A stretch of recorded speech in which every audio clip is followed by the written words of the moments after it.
فالعالم ديال الرياضة وديال التعليق الرياضي أحيانا كلمة واحدة غير كلمة واحدة تقدر تكون كافية باش تشعل واحد العافية كبيرة. وهذا الشيء هو بالضبط اللي وقع مؤخرا مع المعلق المغربي المعروف جواد بادة. جملة قالها في عز الحماس ديال الماتش تبعه واحد القرار مفاجئ من قناة بين سبورت، وهذا الشيء خلق واحد الجدل اللي كان واسع بزاف وخلى بزاف ديال الأسئلة مطروحة في الساحة. إذن شنو وقع بالضبط وشنو هي الدلالات ديال هذا الشيء كامل بالنسبة لمستقبل المهنة ديال التعليق الرياضي؟ يلا ندخلوا في الموضوع ونفهموا القصة من جميع الجوانب ديالها. باش نفهموا هذه القصة كاملة من كاع الجوانب ديالها، هذه هي الخريطة ديالها.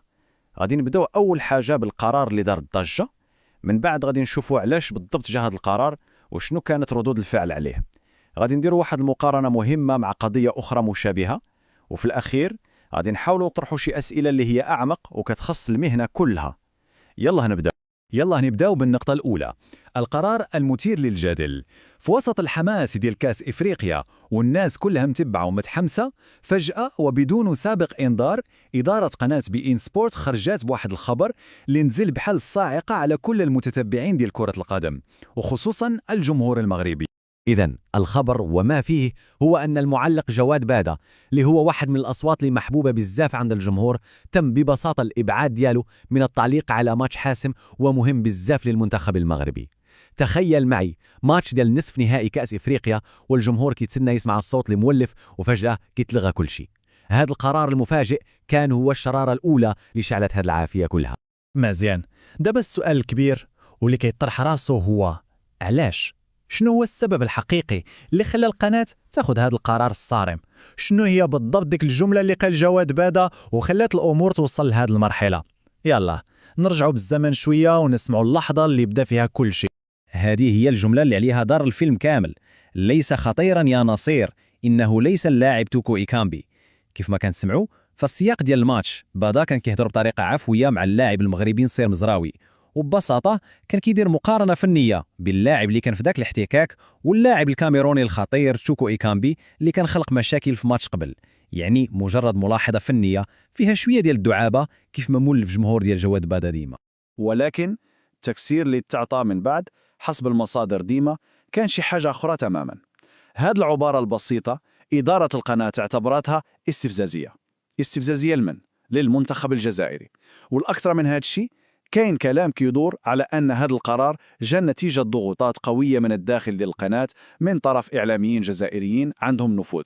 وهنا في القضية خرجت من مجرد ملاحظة رياضية عادية ودخلت في واحد الحسابات اللي هي سياسية وإعلامية معقدة بزاف.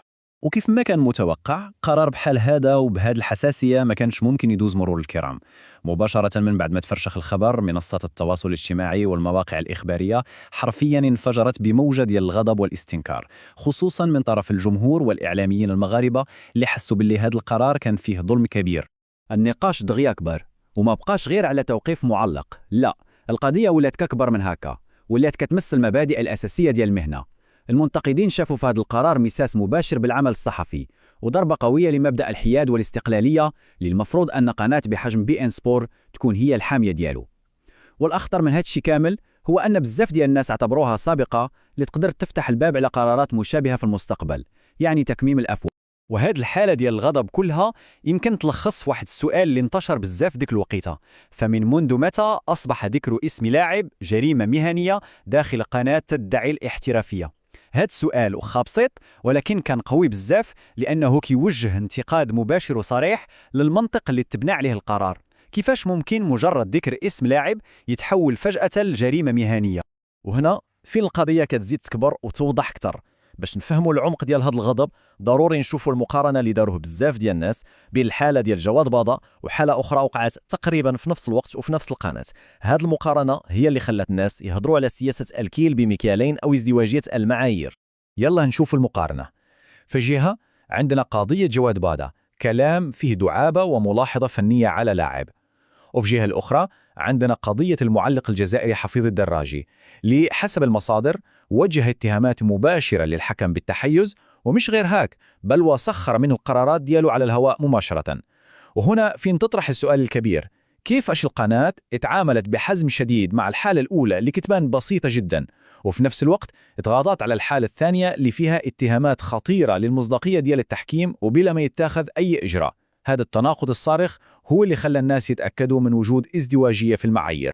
إذا من بعد ما شفنا هاد القصة كاملة بالتفاصيل ديالها وردود الفعل اللي تبعتها، هاد الحادثة كتخلينا نوقفوا واحد شوية ونخرجوا من التفاصيل الصغيرة ونشوفوا الصورة الكبيرة. كتخلينا نطرحوا أسئلة اللي هي أعمق وأكبر، أسئلة على المهنة ديال التعليق الرياضي كلها، وعلى الضغوطات اللي يمكن ما كتبانش لينا احنا كجمهور، الضغوطات اللي كيعيشوها الصحفيين وراء الميكروفون.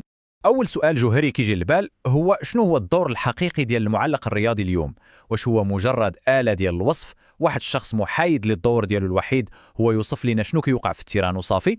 أو واش هو الصحفي رياضي من حقه يحلل، يعطي رأيه ويضيف اللمسة الشخصية ديالو واحد التسوية ديال الدعابة باش يخلي التجربة ديال الفرجة ممتعة أكثر؟ قضية جواد بادا بينت لنا أن هاد الحدود اللي كنا كنصحابوها واضحة يمكن ما بقاتش واضحة لهاد الدرجة. وهادشي كامل كيجيبنا للسؤال الأخير واللي يمكن هو الأهم في هاد القصة كاملة. فين كاين داك الخيط الرفيع اللي كيفصل بين حرية التعبير ديال الصحفي والمسؤولية المهنية ديالو؟ بمعنى آخر، فين كتبدا حرية المعلق وفين خاصها تسالي؟ واش دابا المعلق خاصو يولي يفكر 1000 مرة في الحساسيات السياسية وجنسيات اللاعبين والضغوطات ديال اللوبيات قبل ما يقول أي كلمة؟ قضية جواد بادا هي غير مثال، ولكنها كتكشف لينا على واحد الواقع جديد كيعيشوا الإعلام الرياضي، واحد الواقع اللي فيه التوازنات ولات حساسة بزاف، والميكروفون ولا مسؤولية اللي هي أثقل من أي وقت فات.